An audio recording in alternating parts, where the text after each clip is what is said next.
నమస్కారం. రితుస్.com సి ట్యుటోరియల్కి స్వాగతం. ఇప్పుడు మనము వేరియబుల్స్ గురించి నేర్చుకుందాం. ఈ క్లాస్ నేను యువర్ ఫస్ట్ వేరియబుల్ అని పిలుస్తాను. సో బేసిక్గా ఈ క్లాస్లో ఒక వేరియబుల్ అంటే ఏంటి తెలుసుకుందాం. ఒక వేరియబుల్ డిక్లేర్ చేయడం ఎలా, డిఫాల్ట్ వాల్యూ అంటే ఏంటి, ఇనిషియలైజేషన్ అంటే ఏంటి, ఇంకా ఎక్స్ప్రెషన్స్ అంటే ఏంటి, ఇవన్నీ మనం ఈ క్లాస్లో తెలుసుకుందాము. ఈ క్లాస్ మొదలు పెడదామా? మీరు స్క్రీన్లో చూస్తున్న ప్రోగ్రామ్ వచ్చేసి score.c. సో ఈ ప్రోగ్రామ్ మీరు చూసారంటే ఒక వేరియబుల్ నేను డిక్లేర్ చేస్తున్నాను, అదే ఇంట్ స్కోర్. ఇక్కడ మీరు ఏదైతే చూస్తున్నారో ఇంట్ స్కోర్ అని చెప్పేసి అది ఒక వేరియబుల్. యాక్చువల్గా ఒక వేరియబుల్ గురించి ఆలోచించేటప్పుడు మనము ఒక బాక్స్ లాగా అనుకోండి. ఒక వేరియబుల్ అంటే ఒక బాక్స్, ఆ బాక్స్లో ఏమైనా పెట్టచ్చు. ఆ బాక్స్కి ఒక పేరు ఉంటుంది, ఒక టైప్ ఉంటుంది, ఒక వాల్యూ ఉంటుంది. నేమ్ అనేది ఆ బాక్స్ యొక్క పేరు. సో ఫర్ ఎగ్జాంపుల్ ఇక్కడ ఇంట్ స్కోర్ అంటే స్కోర్ అనేది నేమ్. సో ఆ బాక్స్కి మనం ఇచ్చే పేరు వచ్చేసి స్కోర్. సో మనం ఆ బాక్స్ని ఎప్పుడైనా రెఫర్ చేయాలి అంటే మనం స్కోర్ అని చెప్పేసి పిలుస్తాం అనమాట. దాని తర్వాత దానికి ఒక టైప్ ఉంటుంది. ఇక్కడ ఈ స్కోర్కి నేను ఇచ్చే టైప్ వచ్చేసి ఇంట్. ఇంట్ అనేది రిప్రజెంట్స్ ది టైప్, అంటే ఎలాంటి వాల్యూ దాంట్లో స్టోర్ అవుతుందని. So different types of values సిలో సపోర్ట్ అవుతాయి. ఒకటి వచ్చేసి ఇంటీజర్. ఇంటీజర్ అంటే నంబర్స్ అనమాట, 0, 1, 2, 3, 4, 5 ఇంక్లూడింగ్ నెగటివ్స్, -1, -2, -3. సో అవన్నీ కలిపి ఇంటీజర్స్ అంట. ఇవి కాకుండా సిలో వేరే టైప్స్ కూడా ఉన్నాయి. ఫర్ ఎగ్జాంపుల్ ఫ్లోటింగ్ పాయింట్ అంటే మీరు డెసిమల్ స్టోర్ చేయొచ్చు, 1.1, 5.6 అలాంటివన్నీ ఫ్లోట్ అనే దాంట్లో స్టోర్ చేసుకోవచ్చు. అలా కాకుండా క్యారెక్టర్స్ అంటే ఏదైనా ఏబిసి ఇవన్నీ స్టోర్ చేసుకోవడానికి క్యారెక్టర్స్ అనే డేటా టైప్ ఉంది. అలా చాలా డేటా టైప్స్ ఉన్నాయి. వాటి గురించి మనం తదుపరి క్లాసెస్లో డీటెయిల్గా డిస్కస్ చేద్దాము. ఇప్పుడు మీరు ఈ ఇంట్ వేరియబుల్ తీసుకున్నారంటే ఇంట్ స్కోర్. సో బేసిక్గా దానికి ఒక పేరు ఉంది and it has a type, that is the ఇంట్. ఇంట్ అంటే ఇంటీజర్. దీంట్లో ఇంకా ఇది కాకుండా దీనికి ఒక వాల్యూ ఉంది. అంటే దీంట్లో 5 అనేది ఒక వాల్యూ అనుకోండి, 10 అనేది ఒక వాల్యూ అనుకోండి. వేరియబుల్ యొక్క మెయిన్ థింగ్ వచ్చేసి వేరియబుల్ హ్యాస్ అ వాల్యూ, కాకపోతే ఆ వాల్యూ వచ్చేసి కెన్ చేంజ్. అంటే ఒక వేరియబుల్కి ఒక టైంలో 5 అనే వాల్యూ ఉండొచ్చు, ఇంకొక టైంలో 10 అనే వాల్యూ ఉండొచ్చు. దానికనే దాన్ని వేరియబుల్. వేరియబుల్ అంటే something which can change.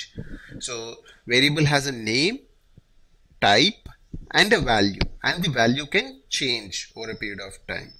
So ఈ వాల్యూ అనేది ఏదైతే ఉందో అది చేంజ్ అవుతూ ఉంటుంది అనమాట. ప్రోగ్రామ్ మీరు రాసే ప్రోగ్రామ్ బట్టి అది చేంజ్ అవుతూ ఉంటుంది.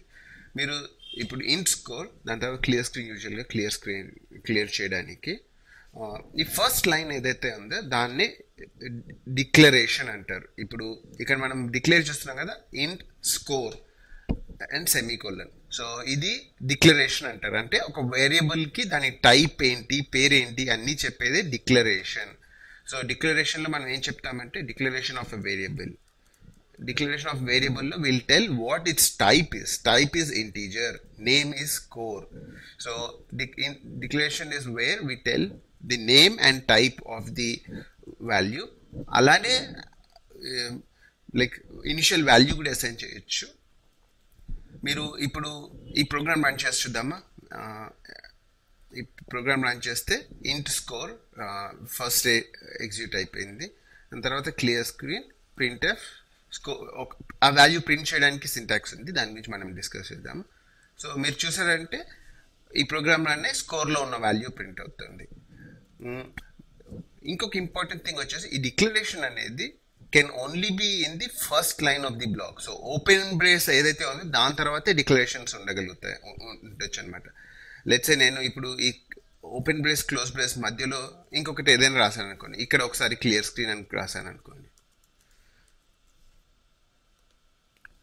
ఏమవుతుందో చూద్దామా? ఈ క్లియర్ స్క్రీన్ ఇక్కడి నుంచి తీసేసి నేను ఫస్ట్ లైన్లో రాశాను. ఇప్పుడు చూస్తే మీరు కంపైలేషన్ ఎర్రర్ వస్తుంది అనమాట. ఇప్పుడు చూస్తే statement missing semicolon, so undefined symbol score. So బేసిక్గా ఓకే సారీ, ఇది యాక్చువల్ నేను మిస్టేక్ చేశాను. ఇప్పుడు మీరు ఇది చూసారంటే తిరిగి ఎర్రర్స్ వచ్చాయి. Declaration is not allowed here. So declaration వచ్చేసి ఫస్ట్ లైన్ ఆఫ్ అ బ్లాక్లో మాత్రమే ఉండొచ్చు అనమాట. సో ఇక్కడ డిక్లరేషన్స్ అలౌడ్ కాదు. సో డిక్లరేషన్ ఫస్ట్ వచ్చి దాని తర్వాతే ఏదైనా మనం చేయొచ్చు. ఇప్పుడు చూసారంటే ప్రోగ్రామ్ రన్ అవుతుంది. సో ఇది చూసారు కదా, ఇది డిక్లరేషన్స్ ఫస్ట్ లైన్లో ఉండాలి. దాని తర్వాత ఇంకొకటి మీరు గమనించేది ఏంటంటే ఈ అవుట్పుట్లో మీరు -28758 అని వస్తుంది. ఈ వాల్యూ అనేది మనం ఎక్కడ అసైన్ కూడా చేయలేదు. యాక్చువల్గా సిలో మనం ఏ వాల్యూ ఇంటికి అసైన్ చేయకపోతే అది దాంట్లో garbage value. So default value ఏదైతే ఉందో అది గార్బేజ్. సి వచ్చేసి ఏదో ఒక వాల్యూ అసైన్ చేస్తుంది. మీరు ఈ ప్రోగ్రామ్ 10 సార్లు రన్ చేశారంటే మీకు అవుట్పుట్లో 10 డిఫరెంట్ వాల్యూస్ రావచ్చు. సో సికి ఇనిషియల్ వాల్యూ వచ్చేసి గార్బేజ్, కాకపోతే మనము డిఫాల్ట్ వాల్యూ మనం అసైన్ చేయొచ్చు. లెట్స్ స్కోర్ వచ్చేసి 0తో స్టార్ట్ అవ్వాలి అనుకుంటే మనము =0 అని చేయొచ్చు అనమాట. దాన్నే ఇనిషియలైజేషన్ అంటారు. ఇనిషియలైజేషన్ అంటే ఒక వేరియబుల్కి ఫస్ట్ వాల్యూ ఏంటో అది ఇవ్వడం, మనము దాన్ని ఇనిషియలైజేషన్ అంటారు. ఇప్పుడు ప్రోగ్రామ్ రన్ చేస్తే స్కోర్ ఈజ్ 0 అని ప్రింట్ అయింది చూసారా. సో మనం ఇక్కడ ఏ వాల్యూ అయితే అసైన్ చేస్తాం, ఇక్కడ నేను 10 అని అసైన్ చేస్తే మీకు చూస్తే ఆ వాల్యూ స్కోర్ ఈజ్ 10 అని ప్రింట్ అవుతుంది. సో దీన్నే ఇనిషియలైజేషన్ అంటారు. ఇనిషియలైజేషన్ అంటే ఒక వేరియబుల్కి ఫస్ట్ వాల్యూ ఏదైతే ఉందో అది ఇవ్వడాన్ని మనము ఇనిషియలైజేషన్ అంటారు. దాని తర్వాత మీరు ప్రింట్ఎఫ్లో ఇంతవరకు మనం ప్రింట్ చేసింది చూసారంటే సింటాక్స్ హలో వరల్డ్ అని ప్రింట్ చేసాము దీనికి ముందు. అది కాకుండా వెల్కమ్ ప్రింట్ చేసాము, కాకపోతే అక్కడ వేరియబుల్సే లేవు. ఇప్పుడు ప్రింట్ఎఫ్లో వేరియబుల్ ప్రింట్ చేయాలంటే సింటాక్స్ వచ్చేసి ఎక్కడైతే ఆ వేరియబుల్ ప్రింట్ అవ్వాలో దాని బదులు పర్సంటేజ్ ఆ వేరియబుల్ టైప్ని బట్టి ఒక సింటాక్స్ ఉంటుంది అనమాట. %d అనేది ఇంటీజర్ యొక్క సింటాక్స్. సో ఇక్కడ %d, స్కోర్. సో ఈ ప్రింట్ఎఫ్కి మనం ఇప్పుడు 2 పారామీటర్స్ పాస్ చేస్తున్నాం అనమాట, స్కోర్ ఇంకా %d. సో ఈ స్కోర్ అనేది ఈ %d అనేది ఎక్కడ ఉందో అక్కడక్కడ స్కోర్ రీప్లేస్ అవుతుంది. మీరు అవుట్పుట్ చూసారంటే స్కోర్ ఈజ్ 10 అని వచ్చింది. ఈ %d అని ఉన్న ప్లేస్లో 10 అనే అవుట్పుట్లో వచ్చింది. 10 అనేది ఎక్కడి నుంచి వస్తుందంటే ఈ స్కోర్ అనే వేరియబుల్లో ఉన్న వాల్యూ వచ్చేసి %dలో ప్రింట్ అవుతుంది అనమాట. ఫర్ ఎగ్జాంపుల్ నేను ఇప్పుడు దీనికి ఇంకొక %d యాడ్ చేశాను అనుకోండి, అప్పుడు ఇక్కడ ఇంకొక వాల్యూ నేను యాడ్ చేయొచ్చు అనమాట. సో ఒక సింపుల్ వాల్యూ 5 అని నేను ఇస్తున్నాను. ఇప్పుడు మీరు చూసారంటే అవుట్పుట్లో స్కోర్ ఈజ్ 0, 5. స్కోర్లో ఉన్న వాల్యూ 0 ఇక్కడ. సో అది ఫస్ట్ %d బదులు ప్రింట్ అయింది. సెకండ్ ఇచ్చిన పారామీటర్ నేను ఏదైతే ఉందో అది 5, అది సెకండ్ టైంలో ప్రింట్ అవుతుంది. సో ప్రింట్ఎఫ్ వచ్చేసి మీరు వేరియబుల్స్ కానీ కాన్స్టెంట్స్ కానీ వాటి వాల్యూస్ ప్రింట్ చేయాలి అంటే ప్రింట్ఎఫ్లో దానికి %d ఇది వచ్చేసి వేరియబుల్ టైప్ బట్టి మారుతుంటుంది. ఫ్లోట్కి %f, క్యారెక్టర్కి %c. కాకపోతే ఇలా %d అని ఎక్కడ పెట్టారో దాని బదులు మీరు పాస్ చేసిన ఈ ఆర్గ్యుమెంట్ ప్రింట్ అవుతుంది. నెక్స్ట్ %dకి థర్డ్ ఆర్గ్యుమెంట్ అదే 5 అనేది ప్రింట్ అవుతుంది. So this is how you declare variable and use the variable in printf. So ఒక వేరియబుల్ డిక్లేర్ చేసి మనము దాన్ని ప్రింట్ఎఫ్లో ఎలా ప్రింట్ చేయాలి అనేది మనం చూసాము.